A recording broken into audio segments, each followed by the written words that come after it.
warahmatullahi wabarakatuh. Welcome back to my YouTube channel, teman-teman. Kali ini kita akan belajar tentang cara menjurnal ya. Dan kali ini yang bakalan aku bikin adalah jurnal umum. Jadi ini insya Allah gampang banget buat pemula juga udah pasti bisa karena super duper simple.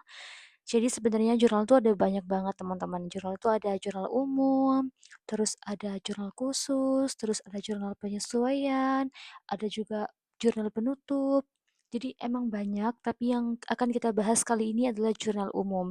Oke, nggak usah lama-lama biar videonya juga nggak kepanjangan ya durasinya. Langsung kita mulai aja ya teman-teman. Aku udah tulis di sini ada mekanisme akuntansi, terus ini contoh soalnya, dan ini nanti jurnal yang akan kita kerjakan ya. Oke, sebelum membuat jurnal umum, teman-teman, aku tuh sangat menyarankan kalian itu bisa menghafal tentang ini, mekanisme akuntansi. Jadi, mekanisme akuntansi itu adalah rumus untuk membuat jurnal. Di sini aku udah tulis, mekanisme akuntansi itu kalau misalnya kas, itu kalau bertambah di debit, sedangkan kalau berkurang itu di kredit. Utang bertambah di kredit, berkurang di debit. Modal bertambah di kredit, berkurang di debit. Pendapatan bertambah di kredit, berkurang di debit. Beban bertambah di debit, berkurang di kredit. Jadi kalau misalnya teman-teman ya pengen cepet hafal gitu ya, cepet hafal, ya udah tinggal dihafalin aja kalau kas sama beban bertambah itu di debit, berkurang di kredit. Sedangkan utang, modal sama pendapatan kalau bertambah itu di kredit, kalau berkurang itu di debit. Ini contoh soalnya, silakan disimak baik-baik. Tanggal 1, diserahkan modal sebesar 50 juta untuk mendirikan usaha jasa konsultan. Oke, jadi tanggal 1, perusahaan itu menyerahkan modal untuk mendirikan usahanya. Jadi perusahaan itu apa ya? Memberikan modal itu untuk usahanya gitu, teman-teman. Nah, sebelum kita menulis jurnalnya, usahain untuk membuat kopnya dulu ya. Kopnya itu jurnal umum, nama PT-nya sama periodenya.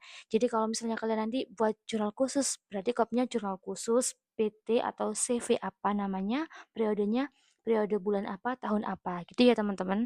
Oke, langsung aja kita buat. Ini tadi udah aku tulis jurnal umum PT Jasa Konsultan, ini periodenya Januari, gitu aja. Untuk menulis jurnalnya kita buat kolomnya dulu ya.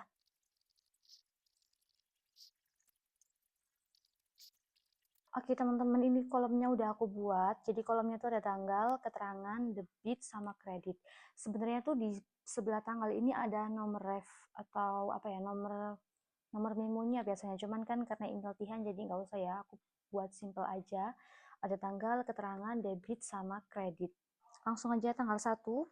Kita tulis di sini tanggal 1 bulan 1 Januari 2020.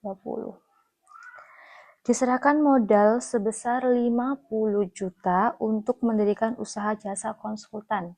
Baik, berarti keterangannya kalau diserahkan modal itu berarti apa? Yang bertambah itu kas ya teman-teman. Yang bertambah itu kas.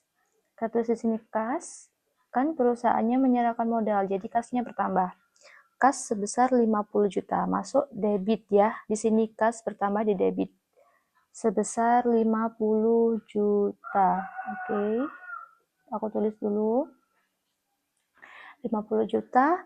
Terus yang di kredit apa? Kan kalau misalnya buat jurnal tuh harus balance ya antara debit sama kreditnya. Jadi yang di kredit tuh masuk di kategori modal, teman-teman. Diserahkan modal sebesar 50 juta untuk mendirikan usaha jasa konsultan. Berarti yang bertambah kas, yang berkurang modalnya. Kenapa kok modal berkurang? Sebenarnya modalnya itu juga bertambah. Modal kan bertambah itu di kredit. Jadi kita tulisnya di kredit ya. Menulis bagian kredit itu agak menjorok ya, jangan dipasin sama kasnya, tapi agak menjorok masuk gitu. Modal sebesar 50 juta juga di kredit ya.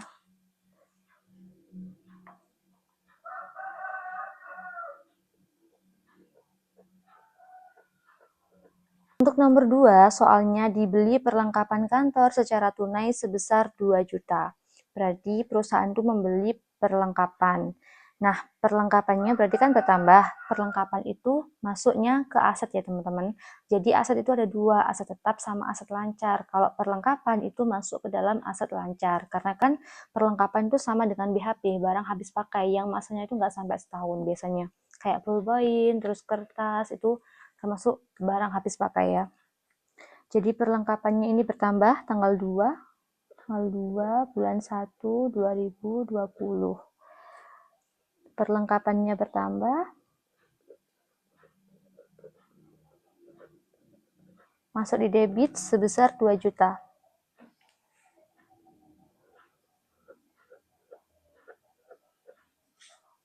Terus yang berkurang apa? Yang berkurang adalah kas, kan buat beli gitu ya. Jadi kasnya yang berkurang. Kas berkurang di kredit 2 juta.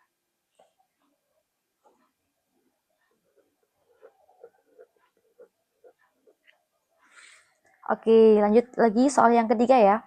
Soal yang ketiga, membeli AC seharga 3 juta. Perusahaan membeli AC seharga 3 juta, tanggal 3 bulan 1 2020. Membeli AC. AC itu masuk ke peralatan ya teman-teman. Bukan perlengkapan, tapi peralatan. Peralatan itu udah masuk di aset tetap. Jadi teman-teman tanggal 3 itu membeli AC seharga 3 juta. Berarti yang bertambah adalah peralatan. AC kan termasuk peralatan ya. Jadi masuknya di aset tetap. Seharga 3 juta. 3 juta di debit. Terus yang berkurang kas. Karena kasnya yang kan yang ini buat beli. Kasnya di kredit 3 juta. Oke, lanjut tanggal 4 bulan 1 2020. Tanggal 4 dibayar sewa ruangan sebesar 5 juta. Sewa ruangan berarti ini masuk ke dalam beban, teman-teman. Beban sewa ya. Beban sewa masuk di debit. Nah, beban bertambahkan di debit. Jadi ini masuk di beban sewa, beban bertambah sebesar 5 juta.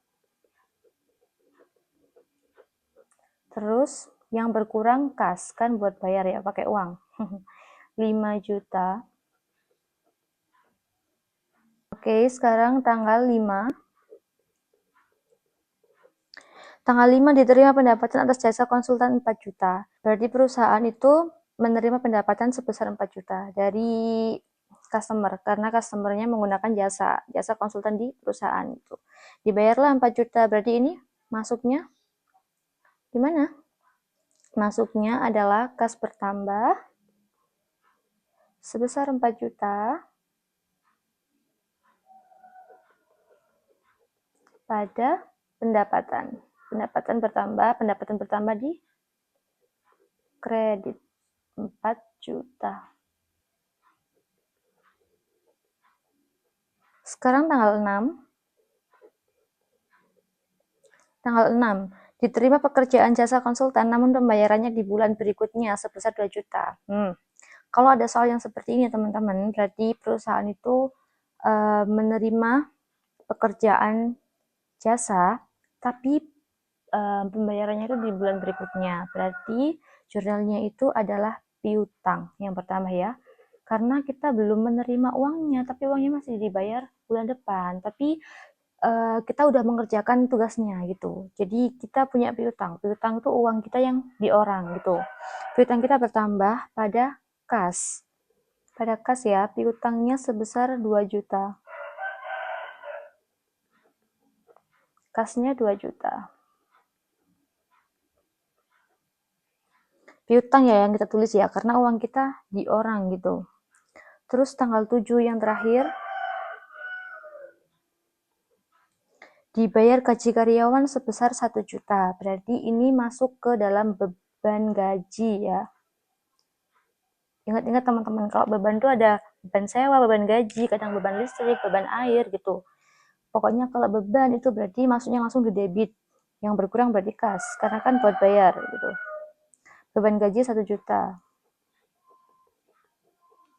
Kasnya juga 1 juta dong. Total di bawahnya sini, totalnya itu harus balance antara debit sama kredit. Nah ini udah aku total teman-teman, hasilnya itu 67 juta. Sama ya, antara debit sama kredit sama-sama 67 juta. Nah, akhirnya udah selesai. Jadi itu tadi proses pengerjaan membuat jurnal umum. Gimana? Menurut teman-teman susah apa gampang? Semoga video ini membantu ya. Jangan lupa untuk dukung aku terus ya dengan cara like, komen, subscribe, dan share ke teman-teman kalian. Barangkali teman-teman kalian juga butuh tentang cara mengerjakan jurnal. Semoga bermanfaat teman-teman. See you next video. Dadah. Assalamualaikum.